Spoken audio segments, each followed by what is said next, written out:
خدا باپ بیٹا پاکرو کے نام سے آمین۔ خدا کے مقدس کلام میں لکھا ہے، پہلا زبور پڑھیں گے۔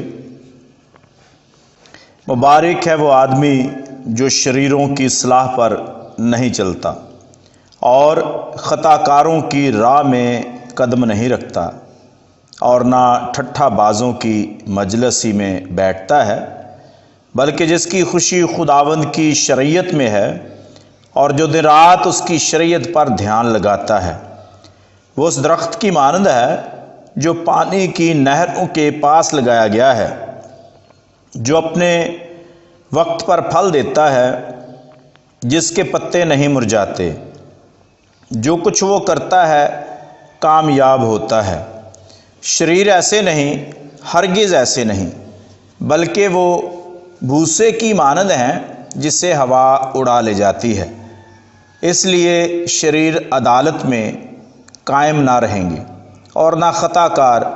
صادقوں کی جماعت ہی میں، کیونکہ خداوند صادقوں کی راہ پہچانتا ہے، پر شریروں کی راہ نابود ہو جائے گی۔ پاک کلام کے پڑھے اور سنے جانے پر خدا کی خاص برکت ہو، خدا کا شکر ہو۔ مسیح خدا میں عزیزو، خدا کا کلام ہمیشہ ہماری رہنمائی کرتا ہے، ہماری ہدایت کرتا ہے، تاکہ ہم خود کو سمجھ سکیں، خدا کی دی ہوئی اس نعمت اور برکت کو جسے ہم زندگی کہتے ہیں، اسے جان سکیں، اسے سمجھ سکیں، اور اسی کے ساتھ ساتھ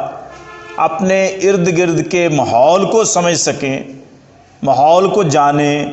لوگوں کو پہچانیں، تاکہ اس سے ہماری نہ صرف ذاتی بلکہ خاندانی بلکہ معاشرتی زندگی بھی بہتر ہو۔ اور معاشرتی زندگی کی بہتری کے لیے ضروری ہے کہ انسان اپنے دوستوں کا صحیح طریقے سے چناؤ کرے۔ اگر ہمارے دوست اچھے ہیں تو انسان اچھا بن جاتا ہے، اور اگر کسی انسان کے دوست اچھے نہیں ہیں تو پھر وہ برا بن جاتا ہے۔ خدا کے کلام میں بھی ہے اور ہم دنیاوی طور پر بھی سمجھتے ہیں کہ انسان اپنی صحبت سے پہچانا جاتا ہے۔ انسان اپنی صحبت سے پہچانا جاتا ہے، یعنی انسان کی پہچان اس کے یار دوستوں کے ذریعے سے ہوتی ہے۔ اگر کوئی خاتون ہے تو جس قسم کی، جس کیٹیگری کی، جن عادات کی مالک اس کی دوستیں ہوں گی، اس کی سہیلیاں ہوں گی، اسی قسم کی وہ عورت بھی سمجھی جائے گی اور اس کے متعلق گفتگو کی جائے گی۔ ہم نے خدا کے کلام میں سے پڑھا اور سنا ہے زبور پہلا، اس میں بھی محفل کی، مجلس کی، صلاح کی اور پھر راہ کی بات کی گئی ہے۔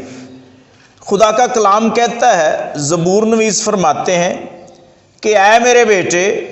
خطا کار تجھے پھسلائیں تو رضامند نہ ہو۔ اے میرے بیٹے،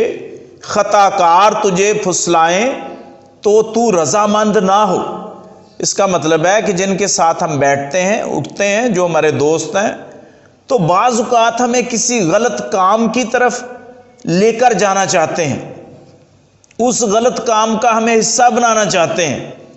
اس غلط کام میں ہمیں شامل کرنا چاہتے ہیں، اور ساتھ ہی لالچ دیتے ہیں کہ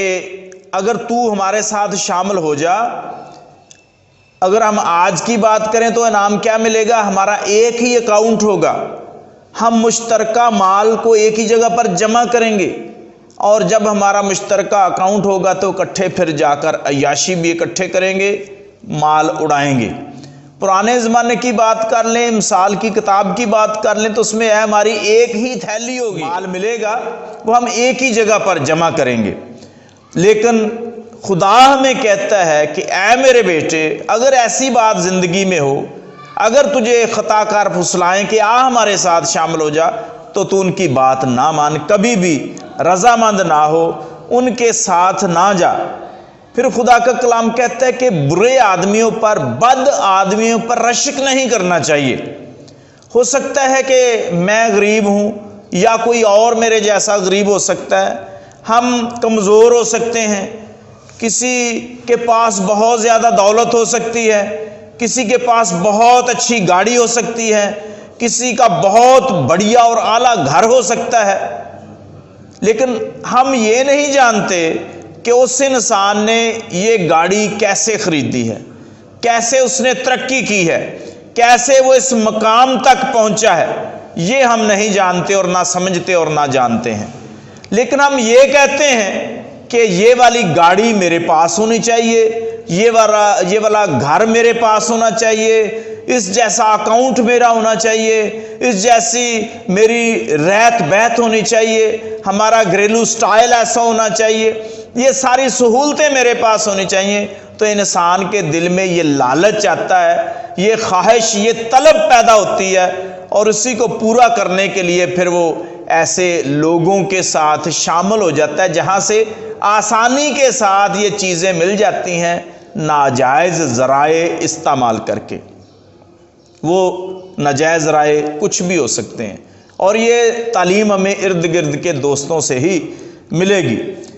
پھر خدا کا کلام کہتا ہے، اے میرے بیٹے فسادیوں کے ساتھ صحبت نہ رکھ، اے میرے بیٹے فسادیوں کے ساتھ صحبت نہ رکھ۔ معاشرے میں ایسے لوگ ہوتے ہیں جو دنیا میں فتور پیدا کرتے ہیں، ایسے لوگ بھی ہوتے ہیں جو دنیا میں فساد برپا کرتے ہیں، لڑائی جھگڑا ان کا وتیرہ ہے، دوسروں کی بے عزتی کرنا وہ اپنا حق سمجھتے ہیں۔ وہ سمجھتے ہیں کہ میں جس کو چاہوں پیٹ دوں، جس کو چاہوں مار دوں، جس کو چاہوں، جس سے چاہوں جو کچھ چاہوں لوٹ لوں۔ تو ایسے لوگ دنیا میں ہیں، فسادی لوگ، فساد برپا کرنے والے لوگ، لڑائی جھگڑا کروانے والے لوگ، چغل خور لوگ معاشرے میں موجود ہوتے ہیں۔ تو خدا مجھے اور آپ کو نصیحت کرتا ہے، اے میرے بیٹے،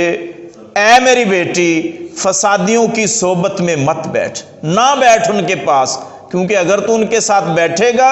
تو وہی تعلیم تجھ میں آ جائے گی۔ وہ بھی برا سوچتے ہیں، تیرا تفکر بھی برا ہو جائے گا، وہ بھی برے کام کرتے ہیں، تیری زندگی میں بھی برے اعمال آ جائیں گے، انہیں تو سزا ملے گی ہی ملے گی، تو بھی ان کی سزا میں حصہ دار بن جائے گا۔ اس لیے خدا کہتا ہے کہ فسادیوں کی صحبت میں نہیں بیٹھنا، ایسے لوگوں کے ساتھ نہیں اٹھنا بیٹھنا اور چلنا پھرنا۔ پھر ہم خدا کے کلام میں پڑھتے ہیں کہ بری صحبتیں اچھی عادتوں کو بگاڑ دیتی ہیں۔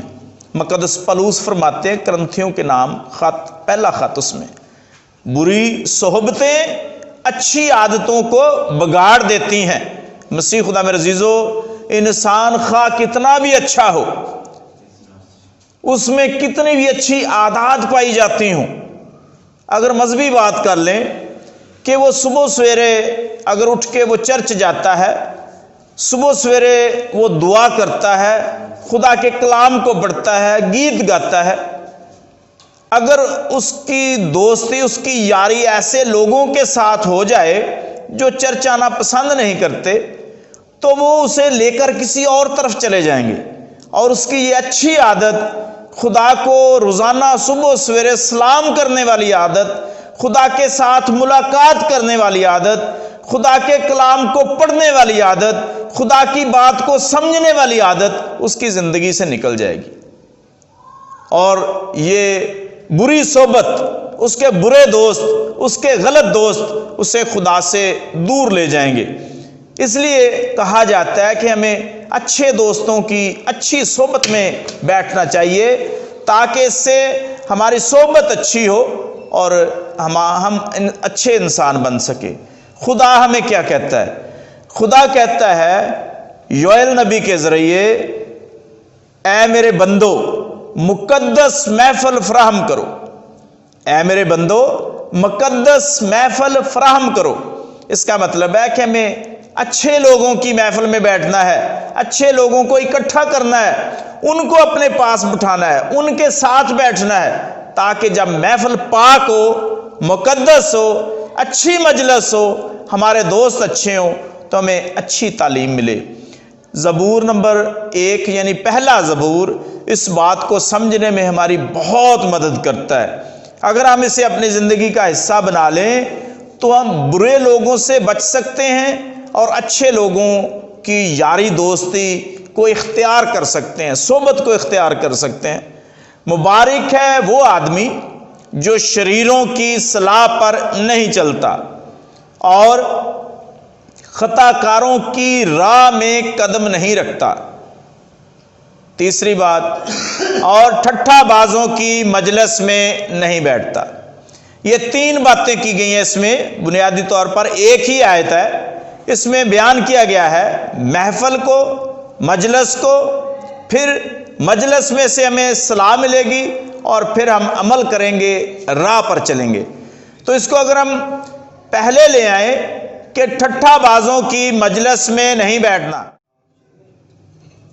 ٹھٹھا بازوں کی مجلس میں ہم نے نہیں بیٹھنا، تو وہاں پر ہمیں ایسی تعلیم ملے گی مذاق کی، جھگڑے کی، فساد کی، دوسروں کی انسلٹ کرنے کی، بے عزتی کی، تو پھر ہم اچھے انسان نہیں بن سکتے۔ یعنی ٹھٹھا بازوں کی مجلس اختیار کرنے والا انسان مبارک نہیں ہو سکتا۔ فسادیوں کے ساتھ بیٹھنے والا بندہ خدا کو پسند نہیں ہے۔ لڑائی جھگڑا برپا کرنے والا انسان خدا کو پسند نہیں، اس لیے کہ محفل اور مجلس سے ہمیں تعلیم ملتی ہے، محفل اور مجلس سے ہمیں صلاح ملتی ہے، اور وہی صلاح پھر ہماری زندگی کی راہ بن جاتی ہے۔ یہ ہو نہیں سکتا کہ اگر کوئی کبوتر باز ہے اس کے ساتھ ہم بیٹھتے ہیں تو ہم یہ شوق نہ پالیں۔ یہ ہو نہیں سکتا کہ کوئی چوری چکاری کرنے والا انسان ہے، ڈکیٹ ہے، ڈاکو ہے، ہم اس کے ساتھ بیٹھیں تو وہ ہمیں نہ کہے کہ یہ جی اسلحہ پکڑیں، یہ تھیلا پکڑیں۔ وہ ہمیں اپنا شاگرد بنائے گا اور ہمیں اپنا کام سکھانا شروع کرے گا۔ اسی طرح اچھی باتیں بھی ہیں، اگر ہم کسی مذہبی رہنما کے ساتھ ہیں تو ہمیں دعا کرنا سکھائے گا، ہمیں گیت گانا سکھائے گا، خدا کا کلام پڑھنا ہمیں سکھائے گا، اچھی اچھی باتیں سکھائے گا، جھوٹ سے ہمیں نفرت سکھائے گا اور سچ بولنے کی ہمیں تعلیم دے گا کہ ہم اپنی زندگی میں سچ کو اپنائیں، خدا سے پیار کرنا سیکھیں۔ دنیا عارضی ہے، یہ مٹ جائے گی، اس لیے ہم نے دوسروں سے پیار کرنا ہے۔ یہ تعلیم ہمیں اچھی محفل سے، مقدس محفل سے ملے گی۔ تو محفل ہمیں صلاح دیتی ہے اور صلاح ہمیں راہ پر چلاتی ہے، یعنی جیسی محفل ویسی صلاح اور ویسی ہی پھر راہ ہمیں منزل تک لے کے جاتی ہے۔ وہ منزل غلط بھی ہو سکتی ہے، وہ منزل درست بھی ہو سکتی ہے، وہ منزل تباہی اور بربادی کی بھی ہو سکتی ہے، وہ بحالی اور خوشحالی کی بھی ہو سکتی ہے۔ اس لیے ہم دوستوں کے چناؤ میں ہمیشہ اچھے دوستوں کا چناؤ کریں، اچھی محفل میں، مقدس محفل میں بیٹھیں، وہاں سے ہمیں پاک صلاح ملے گی، اچھی صلاح ملے گی، بہترین مشورہ ملے گا، اور ہماری زندگی کی راہ بھی درست ہو جائے گی، ہماری زندگی کا چلن بہتر ہو جائے گا، ہمارا چال چلن بہتر ہو جائے گا، ہماری زبان سے نکلنے والی ایک ایک بات، ایک ایک کلمہ، ہمارا کلام بہتر ہو جائے گا، اور دوسرے میں پسند کریں گے کہ یہ خدا کا بہت اچھا بندہ ہے، خدا کی بہت اچھی بندی ہے جو دوسروں کے لیے اچھی اچھی باتیں کرتا ہے یا کرتی ہے۔ مسیح خدا میں عزیزو، ضروری ہے کہ ہم اچھا بننے کے لیے خدا کے پاک کلام کو پڑھیں، خدا کی پاک باتوں کو جانیں، اور خوشی کو ہم خدا میں سے تلاش کرنے کی کوشش کریں، خدا کے ذریعے تلاش کرنے کی کوشش کریں۔ دنیا کے پاس ہمارے لیے خوشی نہیں ہے۔ اگر ہم خدا سے مانگیں گے تو خدا کی شریعت کو پڑھیں گے، خدا کے کلام کو پڑھیں گے، یہ ہماری ہدایت کرے گا کہ بیٹے یہ طریقہ اختیار کر، یہ طریقہ خوشی کو جاننے کے لیے، ڈھونڈنے کے لیے زیادہ اچھا ہے، یہ تجھے خوش بھی کرے گا اور خدا کا کلام تجھے خوشحال بھی کرے گا، یہ تجھے مصیبت میں سے، آزمائش میں سے نکال لے گا اور دوبارہ سے اٹھا کھڑا کرے گا، بحال بھی کرے گا۔ تو یہی خدا کا کلام ہے جو ہمیں بچا لیتا ہے، اور خدا کا کلام ہمیں بحال کرتا ہے۔ پھر ہم زبور پہلے میں ہی پڑھتے ہیں کہ جو لوگ خدا کے ساتھ چلتے ہیں، خدا کی شریعت میں سے خوشی کو ڈھونڈتے اور تلاش کرتے ہیں، ان کی مثال کیسی ہے۔ وہ ان لوگوں کی مانند ہیں، ایسے درختوں کی مانند ہیں جو پانی کی نہروں کے کنارے پر لگائے گئے ہیں۔ یعنی نہر کے کنارے پر لگا ہوا درخت، اسے ہر وقت کانٹینیوسلی بلا تعطل، بلا ناغہ اسے خوراک ملتی ہے۔ زمین میں سے اپنی خوراک لیتا ہے، سورج کے ذریعے اپنی توانائی لیتا ہے، پانی کے ذریعے اپنی توانائی لیتا ہے اور اپنے لیے خوراک بناتا ہے، بلا ناغہ، بلا تعطل، مسلسل اسے خوراک ملتی جاتی ہے۔ اور جب خوراک ملتی جاتی ہے تو پھر اس کی زندگی میں زرد پن نہیں آتا، اس کی زندگی خراب نہیں ہوتی، اس کی زندگی میں سوکھا پن نہیں آتا، اور نہ ہی اس کے پتے مرجھاتے ہیں، نہ ہی اس کے پتے گرتے ہیں، بلکہ وہ ہمیشہ سرسبز و شاداب رہتا ہے اور پھل لانے سے نہیں تھمتا، پھل لانے سے نہیں تھکتا۔ اس کی زندگی ہمیشہ پھلدار رہتی ہے اور دوسروں کو سایہ بھی دیتا ہے اور دوسروں کو پھل بھی دیتا ہے۔ یہ جو اچھا انسان ہے یہ بھی اسی درخت کی مانند ہے جو کہ پانی کے نہروں کے کنارے پر لگایا گیا ہے۔ اس کی زندگی بھی دوسروں کے لیے ہمیشہ فائدہ مند ہے۔ یہ اچھا انسان دوسروں کا فائدہ ڈھونڈتا ہے، یہ اچھا انسان دوسروں کے لیے سایہ بن جاتا ہے، یہ اچھا انسان دوسروں کو پھل دے کر خوشی محسوس کرتا ہے، دوسروں کی خدمت کر کے خوشی محسوس کرتا ہے، دوسروں کے کام آ کر خوشی محسوس کرتا ہے، دوسروں کو خدا کے پاس لا کر خوشی محسوس کرتا ہے، دوسروں کو خدا کا کلام سنا کر خوشی کرتا ہے، دوسروں کو خدا کی باتیں بتا کر خوشی محسوس کرتا ہے۔ یہ ایسا انسان ہے جو خود بھی خدا کے پاس پہلے آتا ہے، پھر دوسروں کو خدا کے پاس لانے کا وسیلہ اور سبب بنتا ہے۔ لیکن مسیح خدا میرے عزیزو، جو شریر لوگ ہیں، غلط لوگ ہیں، ان کی کوئی منزل نہیں ہے لیکن تباہی اور بربادی والی ہے۔ خدا کہتا ہے کہ شریر خدا کی حضوری میں، خدا کے سامنے اور اس دنیا میں بھی قائم نہیں رہیں گے، تباہ ہو جائیں گے، برباد ہو جائیں گے۔ اس لیے ہم نے ایسے لوگوں کو اپنے دوست نہیں بنانا۔ خدا کہتا ہے یہ بھوسے کی مانند، توڑی کی مانند اڑ جائیں گے، جیسے تنکے ہوا میں اڑتے ہیں۔ اگر آپ نے کبھی گندم کی گہائی کو دیکھا ہے، ہارویسٹنگ، گندم کی ہارویسٹنگ کو دیکھا ہے، گہائی کو، تو پھر ہمیں اس بات کا علم ہوگا کہ جو گندم کے دانے ہوتے ہیں، اناج کے دانے ہوتے ہیں، وہ ایک جگہ پہ گرتے جاتے ہیں۔ ان کا چونکہ وزن ہوتا ہے تو وہ ہوا میں اڑتے نہیں ہیں، لیکن جو ڈنٹل ہوتے ہیں گندم کے، جو توڑی بعد میں بن جاتی ہے، بھوسا بعد میں بن جاتا ہے، اس کا کوئی اپنا وزن نہیں ہے، تو اس لیے وہ ہوا میں اڑ جاتے ہیں۔ تو خدا کہتا ہے کہ جو گندم کا اناج ہے، جو اچھے لوگ ہیں، خدا کے لوگ ہیں، وہ اس کی مثال ہیں، وہ دوسروں کو فائدہ دینے کے لیے، جبکہ جو شریر لوگ ہیں وہ بھوسے کی مانند ہے، توڑی کی مانند ہے، وہ ہوا میں اڑ جاتے ہیں، وہ دوسروں کو فائدہ نہیں دیتے، ان کا کوئی اپنا وزن ہی نہیں ہوتا، نہ ان کی بات کا وزن ہے، نہ ان کے کردار کا وزن ہے۔ اس لیے ہمیں اچھی محفل میں بیٹھنا ہے تاکہ ہمیں اچھی صلاح ملے، اچھے لوگوں کے ساتھ برتاؤ کرنا ہے، اچھے لوگوں کے ساتھ بیٹھنا ہے، اچھی محفل کو اختیار کرنا ہے تاکہ ہمیں نیک صلاح ملے، اچھی صلاح ملے۔ اچھی صلاح ملے گی تو خداوند میں میرے عزیزو ہم اچھی راہ کا انتخاب کر لیں گے، اور اچھی راہ لمبی ہو سکتی ہے لیکن اس کے آگے جو منزل ہے وہ بڑی خوبصورت ہے، بہت اچھی منزل ہے۔ اس لیے آئیے ہم اپنی زندگی میں ہمیشہ نیک لوگوں کی محفل میں بیٹھیں، ٹھٹھا بازوں کی محفل میں نہ بیٹھیں، مذاقیوں کی محفل میں نہ بیٹھیں، بے عزتی کرنے والے لوگوں کے پاس نہ بیٹھیں، عزت دار لوگوں کے پاس بیٹھیں۔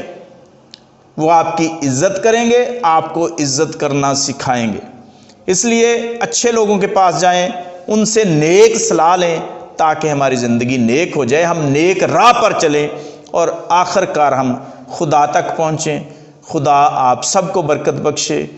تاکہ آپ بھی اور میں بھی خدا کے کلام کو اچھے طریقے سے سمجھیں، اسے اپنے دل میں رکھیں، اسے اپنے دماغ میں اتار لیں اور اس پر عمل کریں، نیک راہ پر چلیں، خدا کی خدمت کریں، خدا کے لوگوں کی خدمت کریں۔ خداوند خدا آپ سب کو برکت دے، آمین۔